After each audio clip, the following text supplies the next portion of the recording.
Hey, this is Paul, and making a video about A Course in Miracles. Da-da-da. I thought I would do a shortish thing about what is a world, and where does the world come from, and what does the Course mean when it uses words that use the term world, because there's a lot of really basic confusion among people not really understanding the structure of existence or the levels in the separation, or who is responsible for creating certain worlds, or what those worlds even are, like what's going to happen to the world when you've done with your forgiveness. So basically, God himself is complete within his own self and within his being. And then God extends and shines and creates heaven. But the shining isn't God's inner being. And the Course says that when it talks about how the communication channels have been closed off between the sonship and God, that God's inner being is complete within itself, but God's extending outward is blocked by the sonship not wanting to commune with him. So like God is already whole and already complete as a being and as an existing thing, and then there's this secondary projecting outward, which is a creative act that increases and adds to existence, and he adds the sonship, which contains all the souls that he created, to existence, creating heaven. Heaven is the sum total of all that God created, or heaven includes all of God's children and their creations. And it talks about what does the word world mean in terms of the original version of world. It means the projecting out from God's being and producing a natural grand division. And people will say, well, you can't have divisions in reality because that's an ego thing. Not if it's natural. It's natural because God can just be what God is, and he's already complete, but then he applies himself and creates and extends with joy and adds something else with freedom to existence. And there is a natural division between God and the things that he creates, and that he has freedom, they have freedom, he has his own will, they have free will. And so, not to say that God is separate from his creations, but in a sense, they are free of his will, in that you have to be a co-creator and a willing participant in creation, not under coercion, or just like God's just like a puppet master dangling strings and you're just sort of doing whatever God says you're going to do. You actually have freedom, and it's natural for you to have willingness that in which you want to will like God and with God, in accord with his will. So there's this sort of a natural distinction in roles and functions and hierarchy of creation, in that God is greater. God creates the sonship, which has awe for God because of his greatness, and God is the Father, and the sonship is not the Father of God. That's the level of confusion and authority problem. That's how we got into this mess. So God projects out a world. That world is not planet Earth. It is not this universe. It is heaven. It is a place of light. It is a place of perfection and immortality and nothing changing and no forms, no bodies, no objects. It's just pure spirit. And that's one of the worlds that are mentioned in the Course.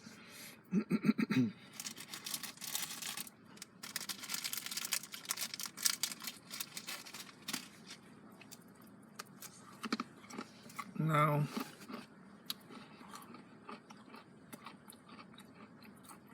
in the separation idea, we have this tiny mad idea in our minds, which God does not participate in because he is free from our choice. We choose to try to oppose his will, and in so doing we use the mind to project instead of create, and we project out a universe.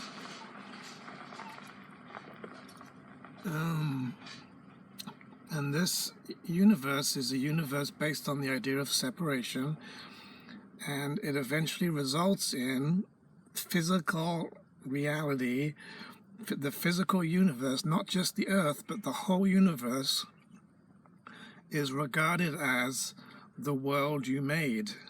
So when the Course is saying the world you made, it's referring to this entire universe, because anything that's true on Earth is also true elsewhere, on other planets and in the stars and stuff. And this fake reality is based on laws of separation and division that are totally opposite to heaven's nature. If you could really understand the difference between what this world is like and what heaven is like, they're so completely different.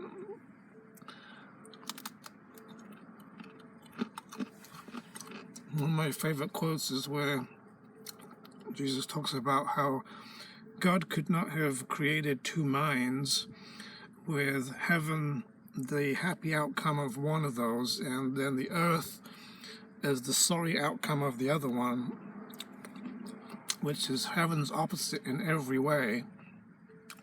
It's not quite the exact quote, but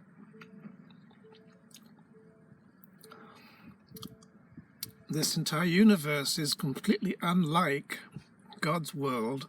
This is a different world. This is not the world that God created. God did not create planet Earth. God did not create bodies. God did not create this illusion. If God had done so, this would be reality. This body and this car and this park and these trees would all be real, and we might as well not bother doing A Course in Miracles to try to change anything, because if this is reality, you should just damn well accept it and just you're already done. Just stay put. Don't do anything. But I think you know that this world is not the world that God would create, and all the passages that talk about how this world is cruel, and children are born into the world and they grow weary and they lose their love and they become old and sick and they wither and they die, and not one of them but thinks that God is cruel, because this world, Jesus is referring to this physical world, this universe, as being a place of cruelty, a place where there is no freedom from problems, no salvation, no safety. Like you go and watch some videos on YouTube of animals killing each other, and watch how vicious and disgusting they are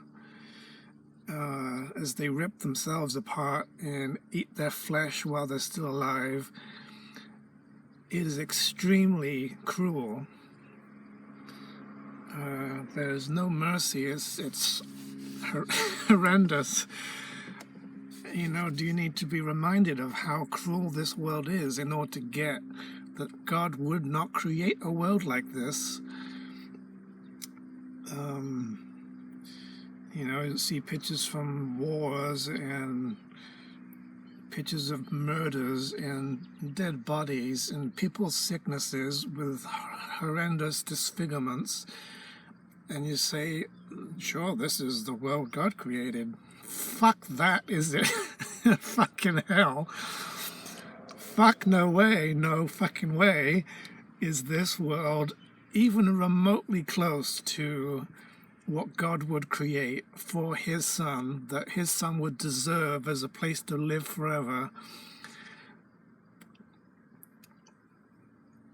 Jesus describes it as ugly in some places. Now, let's talk about perception a little bit, because in perception there can seem to be two different worlds. There's you can perceive this world not as it is and read into it and attack it,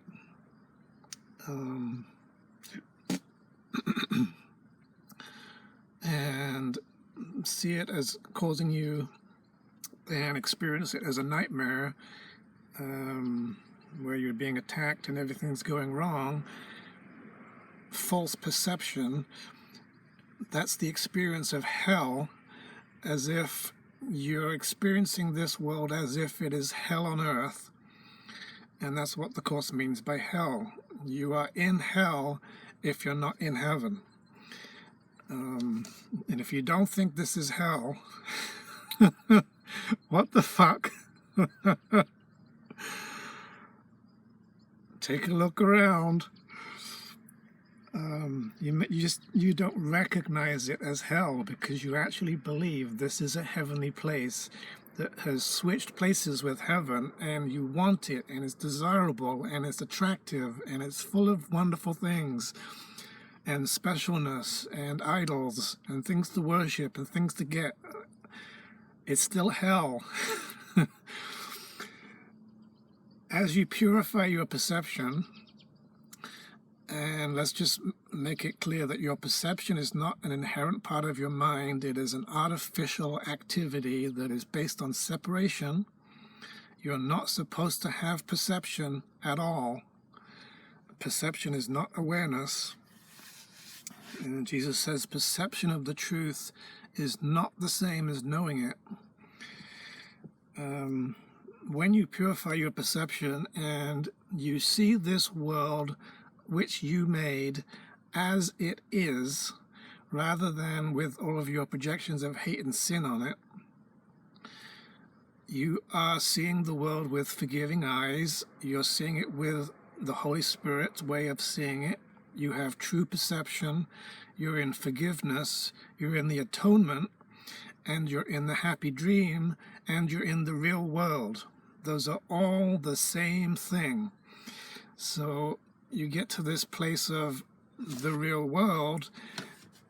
It is not real. There is a statement that's very clear that says the real world still is but a dream. And I've been having arguments with people recently where maybe it's the terminology that Jesus says is real, but it is not reality. It's not real. The real world is not real. This is a fundamental sticking point because people think that it's so pure and it's so amazing and holy, and you're seeing everybody is forgiven and looking past bodies, and there's all this forgiveness and everything and peace and all this heavenliness. God is in the world because God is in everything I see. Well, being in that state of mind is still within the realm of perception. You still are not in heaven. It's not awareness. The forgiven world is still a dream of this world that you're making up. It's an illusory world that doesn't exist. There is no world. But you're seeing it from a vantage point that shows you the truth about it, or the reality of it, rather than your illusions about it. So the real world is a relative term, meaning you're seeing it as it is, or how it really is. But to see an illusion how it really is doesn't make that illusion reality. So the real world is just perception of truth while you're still in the world, still in the body, still having perception. It is not the same thing as heaven. It is a reflection of heaven, or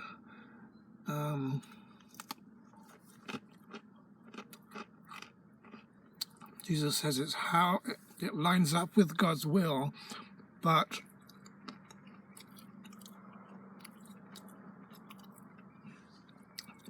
it's still not reality. It's still, once removed from reality, it's still a dream. You're having a happier dream because your mind has been corrected, and you're seeing truthfully and accurately with accurate perception, but you're still seeing the world that you made. It's just that you're now interpreting it in an accurate way. You're seeing the loveliness of it. The forgiven world does appear to be lovely. You don't see sin and guilt in it. There's a war happening, but you still see somehow that nothing real is being threatened, and you understand that nobody's really suffering, and you recognize that it's an illusion. The real world really is a psychological, perceptual recognition that the world that you made, that you're projecting, that's coming from you, that you're dreaming, let's call it a beautiful idea. And Jesus talks about how it would be very lovely, and you've never seen anything so beautiful. But in the next breath, he turns around and talks about how you are then scooped up by God and taken to another place where perception has ended, which means the real world has ended, the dream has ended. There is no world. Now becomes the truth. The world literally fucking disappears. This is something a lot of people don't like for some reason, that this world is going to disappear, and this world holds nothing that I want. And there's one line that talks about how it's translated into heaven, and people use that to say, well, that means the physical world is going to still be kept, and it's going to sort of smush itself into a heavenly state, and now it's going to be part of heaven, and heaven and earth will not continue to be separate states. And then people use that and say, that means there's no more separate heaven, there's no more separate earth. That means they must have smushed together into one thing. Not what it means at all. It just means that an opposite to heaven, the world, earth, this universe is going to disappear, and all that's left is the real reality, the world that God created, which is not physical. It is not this universe. Jesus says the world will spin into the nothingness from which it came. And there's another good one where it talks about how it comes just before the quote I gave earlier.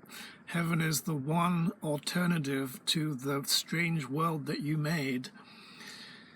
This strange world, all this stuff, is very strange. It's the world we made, and even when you perceive it perfectly with forgiving eyes, it's still fucking strange, and Jesus calls it ugly, and you'll leave the ugliness behind and cross over to seeing reality and being in heaven, the living world of light. There is no life outside of heaven, and this world is not alive. Barely.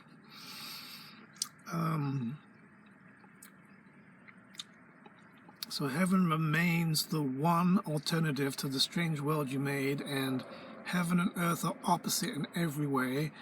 and God would not have created heaven and earth as two very different opposite realities. Therefore, only one of them's true.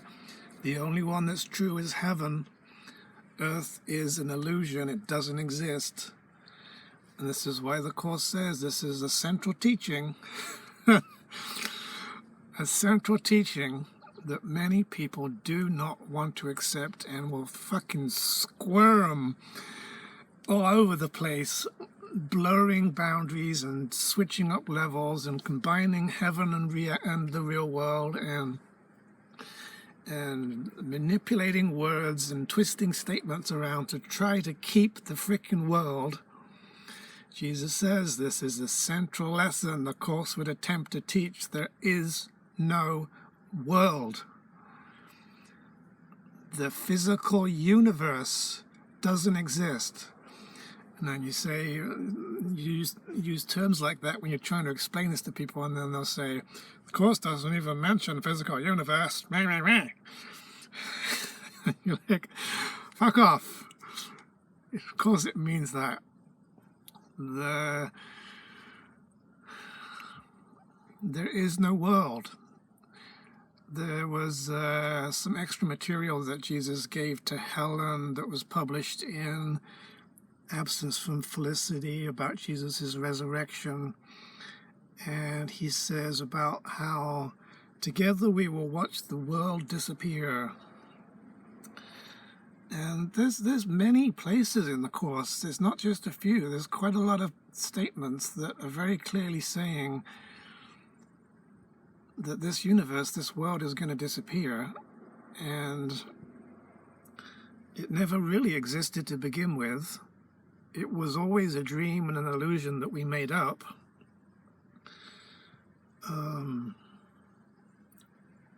And then people will say, well, heaven's not a place, because there is terms like heaven's not a place or a condition, it's an awareness of perfect oneness.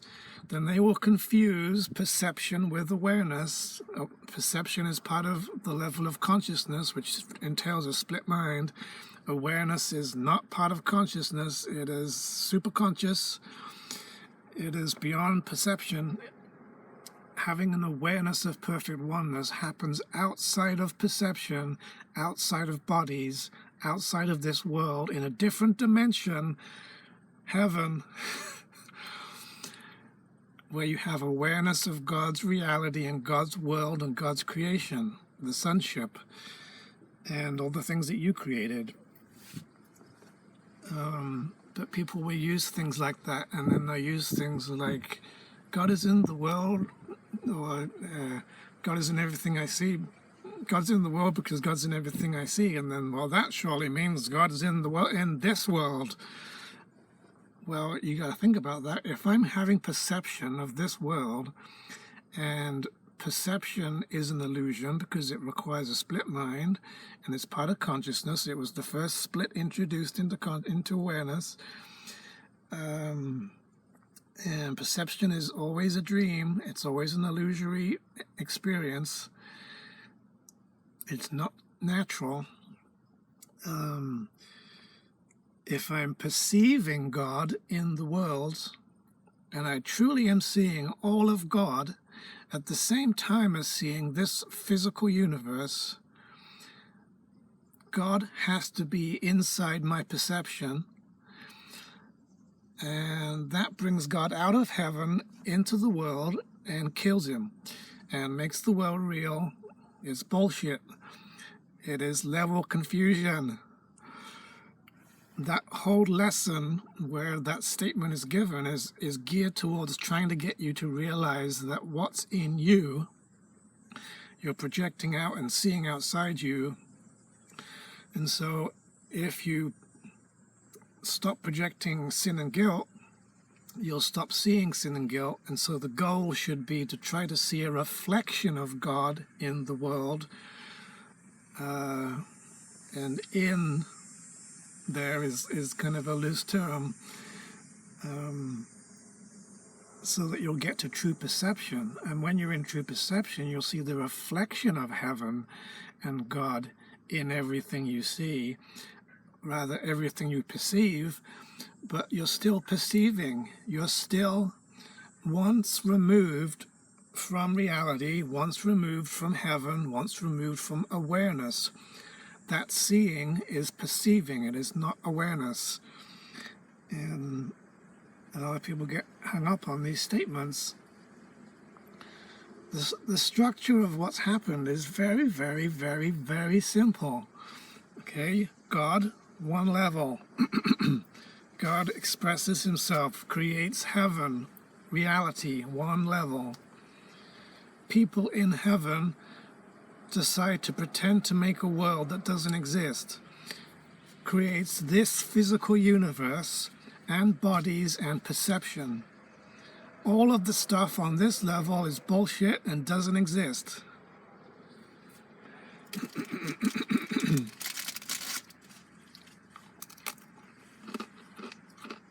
Everything this side of the separation, perception, the real world, the happy dream, true perception, forgiveness, atonement, salvation, the face of Christ, the forgiven world, it is all on this level, which was created or made post-separation, and none of it's real. None of it is reality. None of it is truth. None of it is permanent. All of it is going to disappear and does not exist now. It's an illusion, people. It's an illusion. It seems to be happening, but isn't. And once you recognize it and the illusion disappears, illusions recognized must disappear. If you recognize that this world is an illusion and it is not reality, and even the real world is not real, once you see it correctly with correct true perception, it must disappear. This whole universe disappears in light, and all the stars vanish and the planets disappear, and all the bodies are absorbed and shone away as the illusion of darkness that they are made of, and all that's left is God and his creation, heaven. If you think this world is heaven, you're very confused. I'm sorry, but A Course in Miracles is very, very clear and very consistent in its use of terminology. Heaven means God's world. The world you made, or the world you see, is this world. And this is another twist that people do, where they'll, whenever the Course says the world you see, or the world that the body's eyes see, they get hung up on this perception thing, where it's like, here's the objective world, and here's what I'm interpreting it as. So the world I see must be my interpretation of the world and not the world itself. It's my subjective world. Jesus does not mean that. When he's making statements about the world you see, it's just basically, as is, this world that I see with my body's eyes, this tree, this car, things that are out there. It's got nothing to do with my interpretation. And even when you have true perception of the world you see, you still are seeing this world, and it is still the world you see. It hasn't disappeared because you're still perceiving it. And that world, there is no world apart from what you wish. And there's an interesting line when Jesus says, the world is perception. And what that means is, from the level of the heaven, after the separation, as you invented perception, you invented the world. Projection makes perception. You projected the world. This entire universe, you projected it from the mind, and then you perceived it. And what you have projected with your mind, you are now perceiving. Even if you project the real world with true perception, and you see clearly what you've projected, that world that you're seeing, physical reality, is still the content of your dreaming. You're still dreaming it. Your mind is still dreaming when you're in the real world.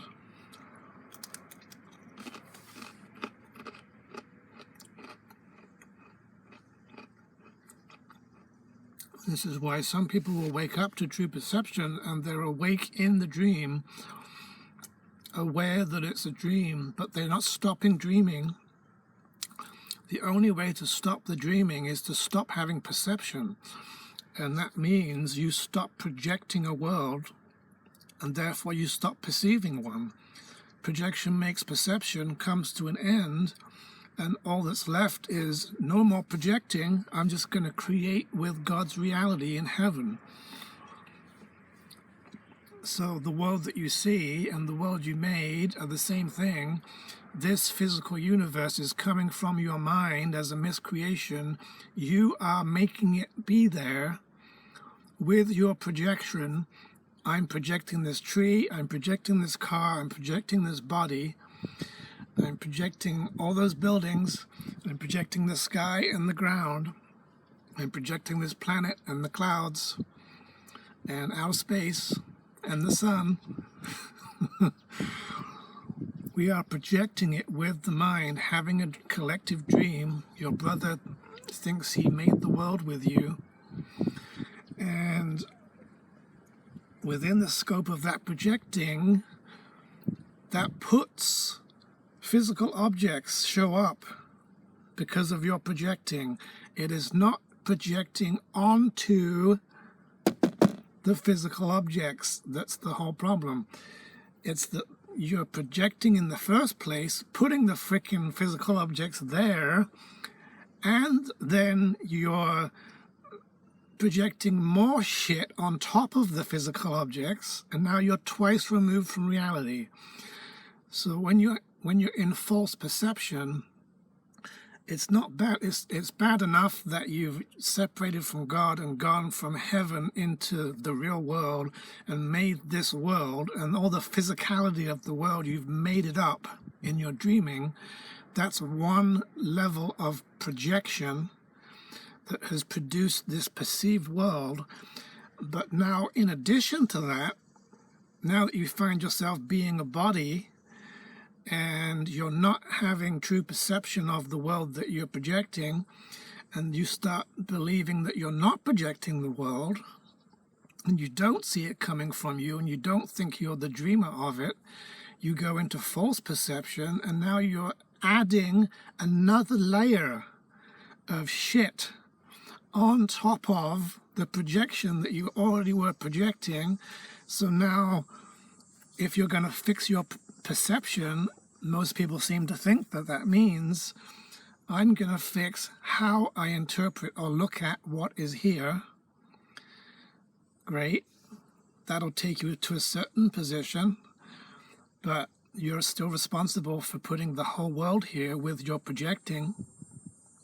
You can fix your misperceiving of it, but how about fixing your projection? You gotta own the fact that you are projecting this world. It's coming from your mind. It's not just about how you interpret it and what you put on top of what seems to be objective reality. That's just one layer that takes you from hell to heaven on earth, or from false perception to true perception. That just fixes your secondary reaction to what you're projecting. Now you're perceiving accurately, but you're still dreaming, you're still projecting this world because you projected it in the separation. It didn't even exist until there was a separation. There is no world. So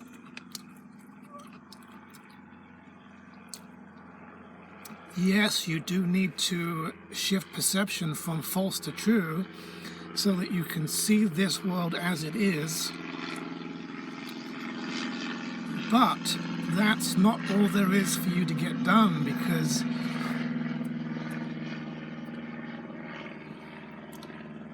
the projecting comes first. You project out and then perceive what you have projected. And that means that this world's coming from you. You're dreaming it, you're putting it there, you're making trees appear, you're manifesting cars and people and houses and buildings and mountains. And you have to undream as well as fix your perceptual distortions. You've got to go from false perception to true perception, and then you've got to go from true perception to no perception to get out of dreaming. And that's the part that a lot of people don't seem to see, that there's another step after perception is fixed, where the projecting and the dreaming has to stop, so that you get back to heaven, which is an awareness, a knowing of everything that's real, in which everything that's in perception, in the perceptual world, physical world, stuff put on top of the physical world, is no longer exists. Earth is not converted into heaven. Earth doesn't exist. It doesn't exist now, and it never has, and it never will. It's a freaking illusion. This is a dream. And you don't have any reason to want to keep this universe here. There's no good reason to hang on to Earth. There's nothing in this world that you should want. A teacher of God is willing to give up all the pleasures of the world. And how can you substitute this world for heaven, the gift that God gave us, trashing your inheritance and throwing it away and coming up with this bullshit world that everybody seems to be in love with, which is an absolute pile of crap, cruel and vengeful and filled with limitation and death and inescapable problems. The world was made that problems cannot be escaped. A picture of crucifixion. And you want this more than you want heaven. It's just that you don't realize how much you've given up, how limited you've become, what you've thrown away, how this is nothing, and how you stand to gain everything by letting this go. There is no world. Physical world, planet Earth doesn't exist. This physical universe does not exist. It is not reality. It is a lower order reality. It's an illusion. It will end because it hasn't really begun.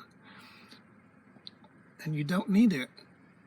God's given you everything you could ever possibly want in heaven, in His creation, in His gift. There's nothing else that you could possibly need or want that a body or a world could possibly give you.